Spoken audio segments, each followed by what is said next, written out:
Pull out your dicks, get ready to fap. It's time for your favorite show, The Grease Trap.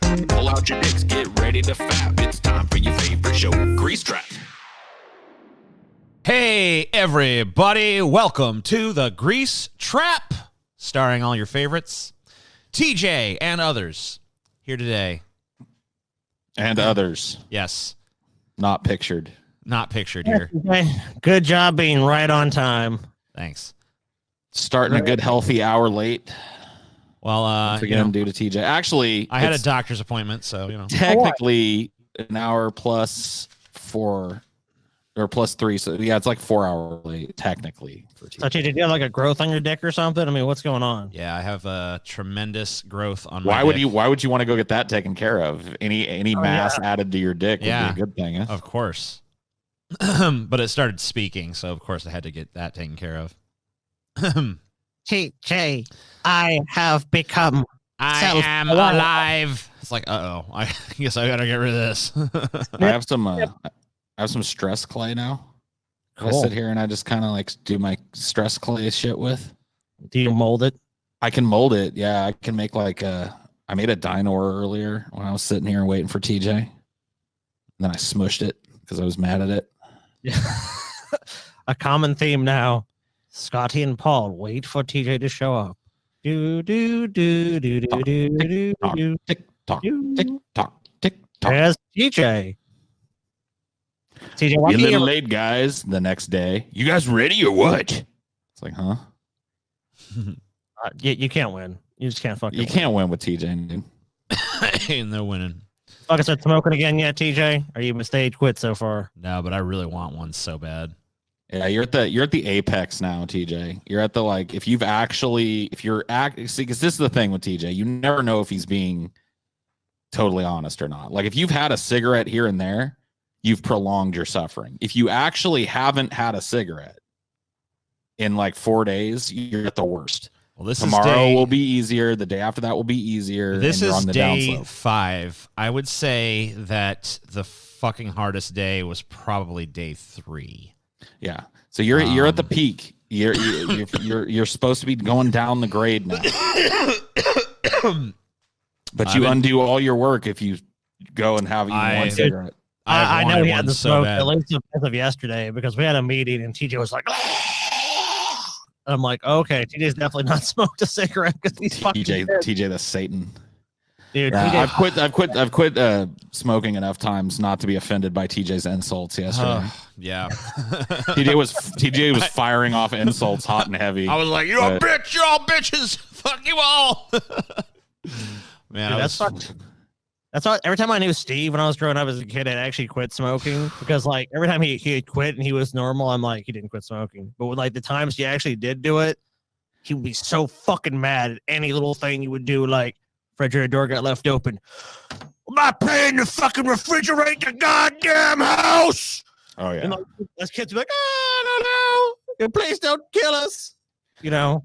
I didn't really grow up around smoking, so my stepdad was a smoker.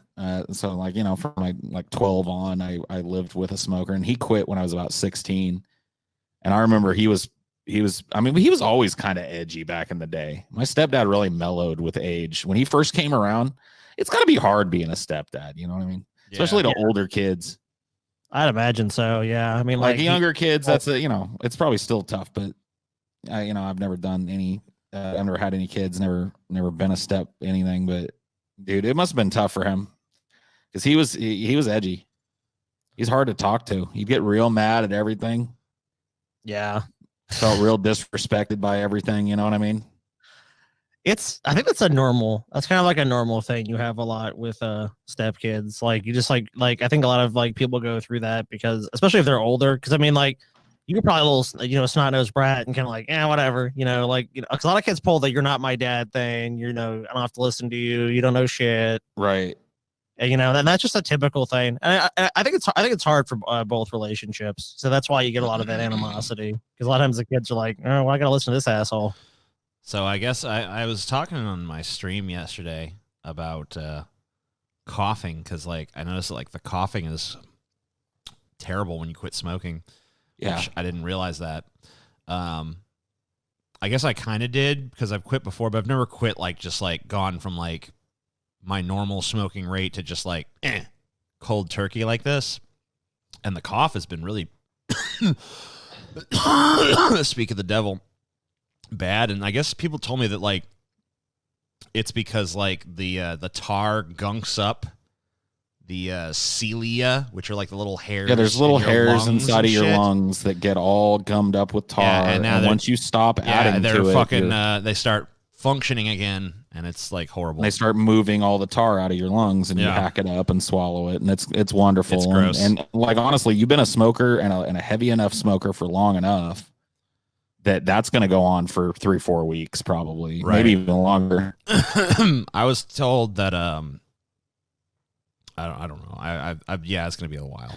I mean, I've been through it. You know what I mean? I've gone from heavy smoker to non-smoker a couple of times, and always comes with a nice little cough as your lungs clean out all the gunk and shit. It's best to like try and spit that shit out too if you can. Like actually hork it up and get it out of you. Yeah, I do if it's really bad, but if it's just like a little, whatever. Because it'll make you sick to your stomach. Hacking up that fucking tar all day and swallowing it. Yeah, dude, you've been smoking now for what, about 6 years? I have no idea. Whatever year, it was the Investigamer that got me smoking. So whatever year he came around. Yes, I was like... The Investigamer. What a fucking shit reason to start smoking, TJ. Yeah. The only person who has... well, I don't know. This might not top it anymore because people kind of know that Macaulay Culkin is edgy now. But Macaulay Culkin had to teach Marilyn Manson how to smoke a cigarette on the set of Party Monster. So I believe it. I kind of feel like somewhat akin to that, but an even lamer version. Yeah, that's a way cooler version. Because he learned to smoke, but it's kind of weird. It's just kind of weird to think of like the industrial goth rock kind of like shock rocker Marilyn Manson learning how to smoke from the Home Alone kid. But yeah, the Investigator. I was already smoking cigars, but he had some cigarettes, and I smoked a few of his cigarettes. I'm like, man, this is way better than smoking a fucking cigar. I gotta give me some of these. So I started smoking Camel Crushes because that's what he brought with him. And then Scotty's like, if you're gonna smoke, at least smoke a man's cigarette. Get you some fucking American spirits. And then I started smoking American Spirits, which I smoked for, I don't know, 5 years or however long it's been. Well, if you're smoking tobacco that was additive free, like when you're smoking Camel Crush, oh my God, smoking. And I'm not one of those people that's like chemical bad, but the chemicals they put in cigarettes are really fucking bad. So it was if you're gonna smoke cigarettes, smoke the real fucking thing. Because people like, there's a total difference. If you have ever lit up an American Spirit, that thing takes like, it's about 5 to 10 fucking maybe even 15 minutes to burn that thing out. Like a Camel Crush, like done. Like, yeah, but the thing is that once you get to a certain point with the American Spirits, like I can smoke an American Spirit in like 2 minutes, and that means that like a normal cigarette is like nothing, like because it's already like twice or 3 times as dense. When you bummed one off of Steve, like how quick can you smoke a Marlboro? It's like gone. It's like instantly gone. It's basically just like, and then there's no cigarette. It's like a joke. Well, I hope you stay quit, man. It's a fucking tough thing to do. I don't. I really. I unsarcastically. You say that now. You say that now, but everyone I know that's actually quit smoking, dude, has pretty much said like 6 months to a year later, like I don't miss smoking. Because there's no fucking substitute, but there's no substitute in life for it. Like I just don't know what to do. Like I don't know what I don't know what I'm supposed to do other than smoke a cigarette. Like when I feel that's the urge. thing is like you quitting smoking. That's one of the things you have to admit. And I'm proof of it. Like I didn't smoke for a long fucking time. Once you're an addict, once you're a smoker, you're a smoker for the rest of your fucking life, dude. You could pick up at any fucking time if you let yourself. Just a matter of like not checking yourself at a party, getting drunk around people that are also smoking and going, oh fuck it, I can just smoke a couple, no big deal. Like if you ain't hardcore about it, you'll go back to it. Yeah, that's something. It's like a fucking, like the thing with alcohol. Like one drop is not not enough, and I fucking butchered it, whatever. But it's basically just saying if you fucking touch the shit, you're gonna be back on it. There's never enough you're gonna fucking have. But TJ, feel better because while I told you that, I molded you a little cock and balls from clay. Thanks. Wow. See, there you go. Maybe I need some of that clay. Yeah, there's a cock, and then do you see the cock, TJ? Yeah, I got it. And then do you see no, hold on. Do you see the balls Yes. though? The balls are and huge. then there's the cock. Yes. You see that? Yes, I see it. So you're saying you were smoking out of boredom? No, I'm just saying, like, I don't know. It's hard to explain because, like, every fucking activity in my life has been punctuated by, like, cigarette breaks. And now when I feel the urge to do that, I don't know what, like, I can't think of an activity that, like, is a substitute for that. You know what I mean? Like, it's because you're addicted to it. So it's like you see it as such an integral part of your life because it has been for so long that it's like there's no real alternative. So the only alternative is to smoke. But that's why people stay addicted to that shit for so long. Yeah, I don't know. Because they don't view alternative. I mean, there's plenty of other shit you can do. You know, there's plenty of not really though. And there's stupid little psychological tricks you'll play on yourself to start smoking again. Like that's what got me back on it this time again. Yeah, I remember it was like, I'm liberated. Yeah. I will smoke again. I went through a breakup, and Ashley, who I was with, was like a hardcore anti-smoker, didn't want me around it, never wanted me to smoke. And it was easy for me because I'd already quit years before we'd met. But as soon as she was gone, man, I was like, I'll show you, bitch. I'll kill myself with lung cancer. It's like, what a dumb fucking he smokes. What a stupid reason to start smoking again, but whatever. I don't know. Fuck it. I realize, like, I've tried so many ways to, like, negotiate with cigarettes out of fucking smoking, and I just, like, you can't do it. You can't give them a single inch. Like, you can't fucking be like, I'll smoke a cigar every 2 weeks or any of this shit. Like, it just, and I'll tell you what, too, dude, they come at you at your weakest. Like when you're drunk and you see a dude that you know light up a cigarette, it'll be like, hey, TJ, it's me again. It's me again. Remember me? Your smoking habit? Look at that guy over there. He's having a cigarette. You're feeling pretty good, pretty loose, right? You had a few, TJ. Wouldn't it feel good to just have a drag or two?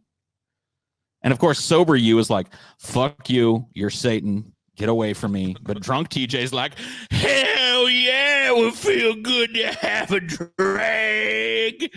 Oh, man. It sucks, TJ. I don't know if you were there for this, Paul, but like TJ had like, TJ's like, I'm not going to smoke anymore. So I bought to fucking torment TJ because we're on DP and it was all about tormenting one another. I bought a pack of American Spirits and we were at like some place in Bellevue. And I'm like, yeah, TJ. And I kept holding the cigarette closer to him and closer to him. And then eventually just snatched out of my fucking hands. Give me that fucking smoke. Give me that pack. Give me that pack. And I was like, here you go, TJ. I forget what point I was making. Probably just the point that like his actual like. You did that to him on this show. I remember there was a time TJ was trying to smoke and you showed up with a pack of fucking American Spirits and smoked one in the studio on this show during one of his. Oh yeah, that's true. I did do that again. And you know what the fucked up thing is since we started this grease trap, I've been struggling with like the desire to just go grab one from outside and light it up casually in the middle of a conversation just to see. I mean, you know what? You never realize how much you're just exposed to people smoking until you try to quit. Like, it's just like, and then you realize it's literally everywhere. It's or how much it shows media. up in fucking movies. Oh my god, especially movies from the 80s and 90s. I mean, even movies today, there's fucking constant smoking. Like, you really don't realize how much smoking there is until your like attention is like drawn to it and shit. Yeah. But like old movies, oh fuck.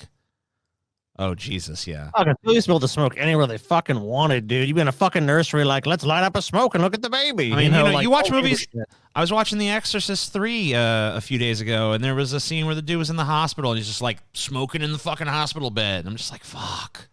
Yeah. You know? But that was before I quit. But, even still, I noticed that. I'm just like, people don't get to smoke in the hospital anymore, Every doctor's fucking smoking cigarettes, dude. Everyone fucking, like, at a time period, well, not everyone, but a fucking majority of Americans fucking smoked.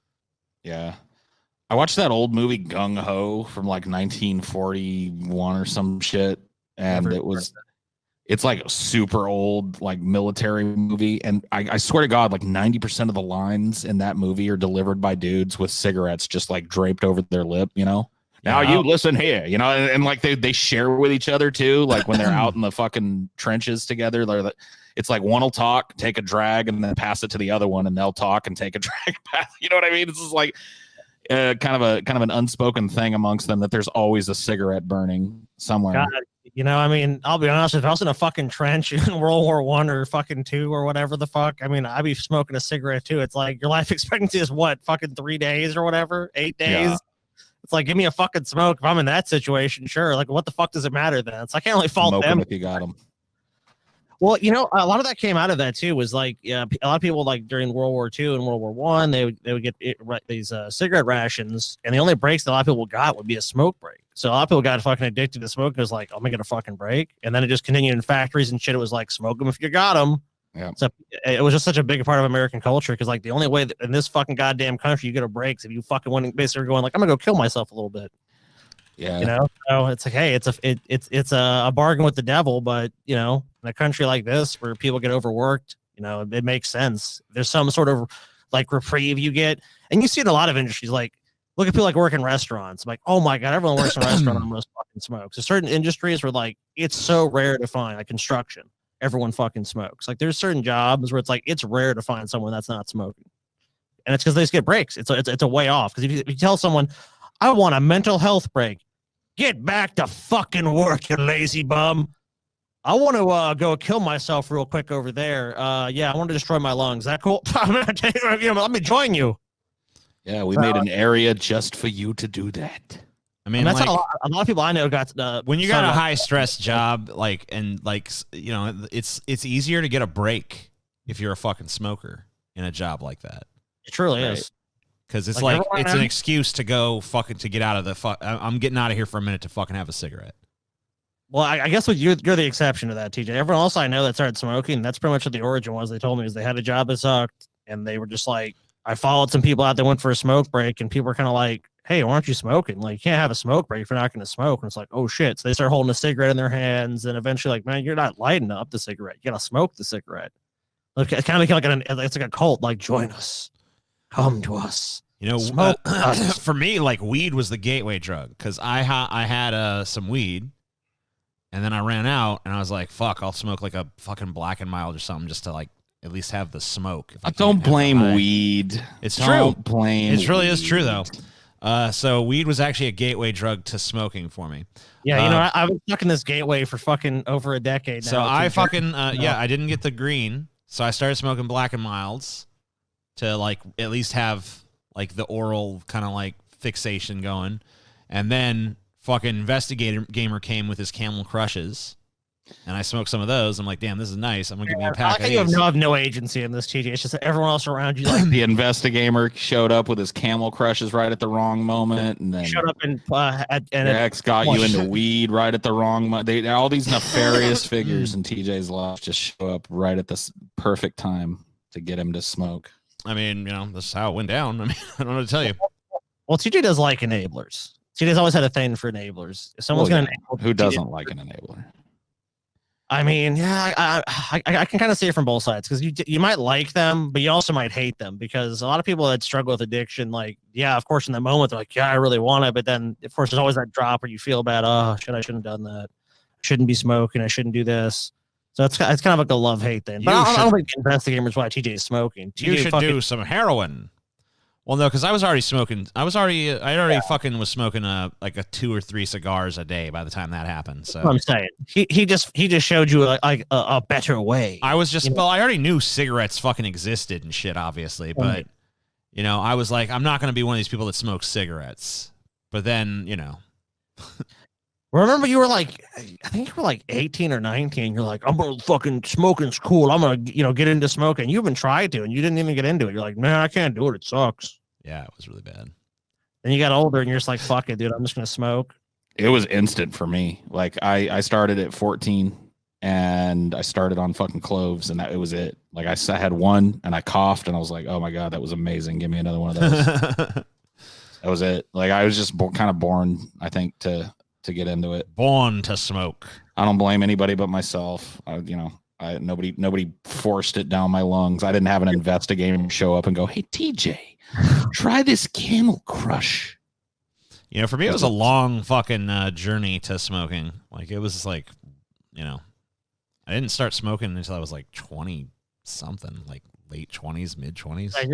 Yeah, I mean, because you're like what 35, and you must have been like your late 20s. Yeah, I was like 28 or 29 by the time I started smoking. So. Rare. Like Paul started at 14. Paul, was your social circle heavy into smoke? Like everyone you knew kind of smoked? Yeah. Right around that age, it's like all my friends were either picking up the habit or just socially just kind of pulling one out every once in a while. And so, yeah, I didn't have that at all. Yeah, it's just like, you try a drug because it's offered to you. And I mean, and smoking is such a mild thing as far as like what it actually does to you. Like, obviously, if you've never smoked, you have that nicotine rush. You're like, oh, wow. But I mean, after you've smoked on a regular, like, you don't have that shit anymore. You're just going to be like, okay. But TJ, I support you, TJ. You have my support as a friend and a coworker. I've made you a statue of you. Oh, okay. Do you see him? Yeah. It's a little hard to see, but he's got segments and everything. Yeah, I see the segments. Yeah, and his hands are up in triumph and his little legs are kicking with glee. He even has, it's hard to see, but he even has a little smile. Yeah, wow. Thanks, he has like total recall eyeballs though. Well, yeah, I mean, because they're bulging out with glee at quitting smoking and conquering the evil devil cigarette. Wow. It's happy. It's wonderful, TJ, and I made that for you Thank while you, we Paul. were talking. That's great. You're welcome. That's wonderful, Paul. It's beautiful. It's the most next beautiful thing I've ever seen on Grease Trap. If you've maintained it, because if you've maintained it for that long, then you're well on your way to actually beating it. Because most people that I've heard and read about stories about quitting, it's the first couple weeks are the fucking hardest, and after that, I'm not saying it gets easy, but it's much easier than those first 2 weeks. Because a lot of people they describe like a mental fog. I don't know. Do you have that going on? Like kind of like a mental fog? So like the first day, all I could do was sleep because I couldn't even deal with like withdrawal or whatever. The second day, I was pretty much in a mental fog until you came along with that acid. The third day, I tried to work and it was the third or fourth day? I guess the third and fourth day, I tried to go back to a normal routine. And they were like riddled with cravings, and it was really bad. And then today is pretty much the same as those. But the fog seemed to be like the first 2 days. Honestly, I don't really feel foggy anymore. I just feel like strong, like ridiculously powerful cravings. Like you should also reward yourself for every day with a little something. I'm a hedonist, so I pretty much already just reward myself constantly for nothing. So yeah, I mean, like specifically set aside something that you identify with. Because I made it an extra day and didn't smoke a cigarette, I can grab this banana and put it in my ass tonight. Wow, yeah, you know what I mean, or whatever. True. I don't know what you're into, TJ. I'm just saying. Yeah, good point. Yeah, I don't know. I'm not really sure. There's really nothing I could do because I already fucking pretty much just give in to any fucking desire I have instantly. So, dude, I was some of the questions I got asked at the fucking doctor's office today. Like, did you eat anything today? I'm like, yeah, I had like some candy for breakfast. They're like, what time did you wake up? I was like, I don't know, like noon. They're like, I see. Like, okay. So you woke up, you ate some candy and drank a Red Bull. Am I understanding this correctly? I'm like, yeah, I guess so. Yeah, oh my God. Oh, the nurse hated me so much, dude. She hated me so much. She kept asking me questions about my medical history I didn't know the answers to. And I'm like, I don't know. And she's like, it's kind of hard to help you if you don't know anything. I'm like, I guess I can understand your frustration, but I still don't know. Sorry. You don't know about like basic medical shit? Yeah, they're just like, that's happened to you? They're like, what was the name of your last doctor? I don't know. Where was it?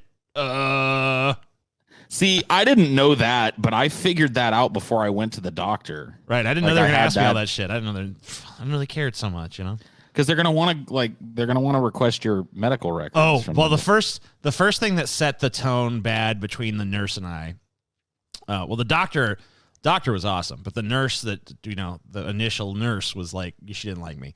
The thing that really set the tone bad is like, I noticed here for a reason for visit you wrote whatever.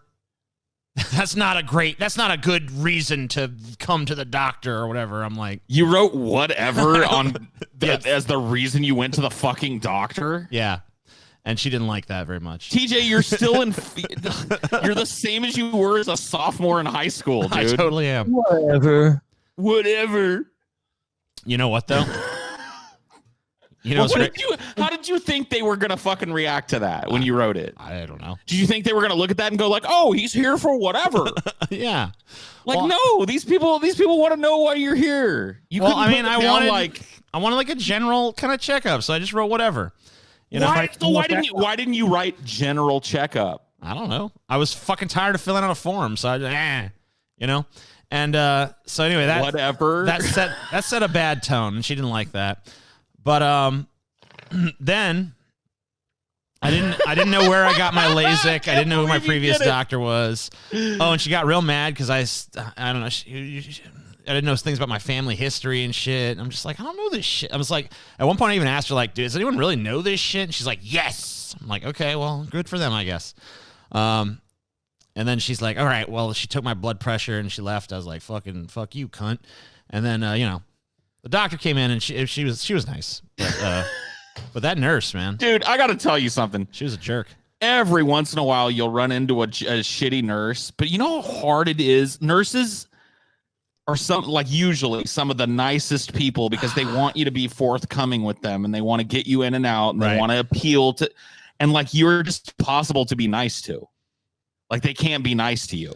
She was instantly hostile, so that's not true. Oh my God. She was instantly hostile because you filled out the paperwork like you were fucking 12 years old.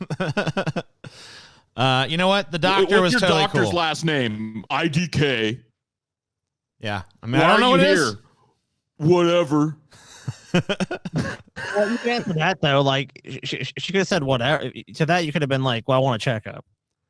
Yeah, I mean, you could have salvaged it at any point, TJ. She didn't like you because you treated her like shit from the get-go. No, you didn't know anything about yourself. She treated me like shit. Filled out your paperwork like a piece of shit. I fucking filled out as much as I knew. And you know what? The receptionist. The receptionist actually congratulated me on my paperwork. They were like, your fucking paperwork is some of the funniest, coolest shit I've ever seen. So, well, that's because they don't have to actually deal with it. They just get to sit there and they had to process it, and they said they love my answers. So, whatever. Look, people love my answers. They love them. I was popular. I was popular among the receptionist class. The doctor liked me. Or at least seeed to, or she faked it really good. You know what? Nurse hates your fucking guts. But that nurse was just a cunt. So, fuck her. I hope she dies. You have to get any blood drawn, TJ? I think I have to go do that like this week. I could go do it tomorrow, or I could do it a different day. TJ. But I can't eat anything for 8 hours before. I can't. The cholesterol, it's hard to tell my cholesterol because my triglycerides are too high, so it like masks it or something. Oh my God, TJ. Well, you haven't had your blood pulled yet. Yeah, I haven't done that yet, but I'm saying the last couple times I did it. Right. You know. Right. I'll tell you what, smoking is fucking definitely raises that shit. So if you quit smoking, you go in there, even just the amount of time you've quit, if you go in there like a week after. But the good news is my blood pressure and my heart rate are both like really good. So that's good. Good for you, TJ. You know what though? I kind of wonder. I kind of wonder if the nurse did talk to that doctor though, because she was really trying to diagnose me with some kind of mental shit too. So. Rightfully so. Yeah, she was like, you know, you answered you filled out your paper like a mental patient would. Do you have any like compulsions you can't control? I'm like, I don't know. I kind of said no, and then later on I was like, yeah, I clean my ears pretty compulsively, and she's like, oh well, there's a compulsion. I'm like, oh, I guess so. Caught me. Oh, you're fucked. Oh shit, TJ, the doctor fucking lured you into that one. You're fucked. She's got you pegged, man. You're gonna be in the fucking funny farm pretty soon. All right, Scotty. They're coming to take me away, haha. It's time for us to prepare for the men in the fucking white suits to show up for TJ. Yeah. What are we gonna do?